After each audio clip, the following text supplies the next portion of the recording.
उन्होंने कुरान मजीद में नहीं जलाया बल्कि मुसलमानों के दिलों में जलाया।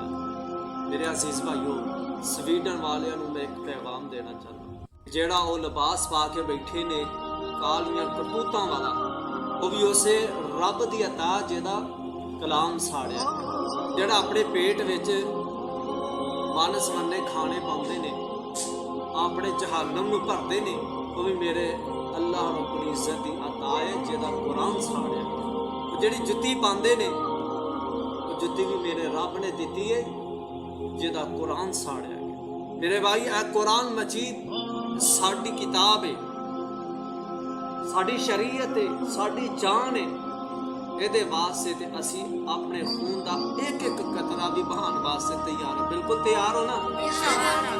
साडे ईमान नूं मजरूह किया गया, साडा हक बनता है कि असी अपना पैगाम लोगों तक पहुँचाइए। किसी नूं की हक हासिल होंदा है कि साडे ईमान नूं मजरूह करन, साडे कुरान मजीद नूं मजरूह करन, ओदी बेहुरमती करन।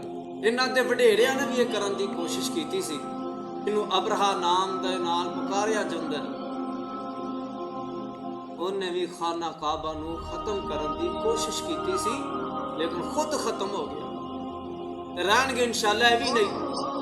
कुरान नू खत्म करने वाले, कुरान नू जलाने वाले ये भी नहीं रहणगे, ये भी बड़ा निशाना इंशाअल्लाह बनन। मेरे भाई, मेरे बरादर, आइए असी मिल के इस कुरान नाल मुहब्बत का इजहार करिए। इनू अपने सीने नाल ला के रखिए, इनू अपने गले का हार बना के रखिए, ताकि किसी की जुर्रत ना होए कि साड़ी इस्लामी किताब को नुकसान पहुंचाया जाए। वो समझते ने कुरान को जला के असी इस्लाम को खत्म कर देंगे।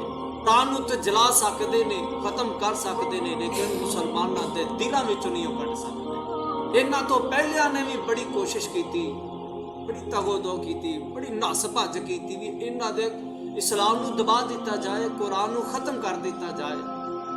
लेकिन कुरान को खत्म करदियां खुद खत्म हो गए। सारे मिलके कहो कुरान ना प्यार करोगे ना इंशाअल्लाह।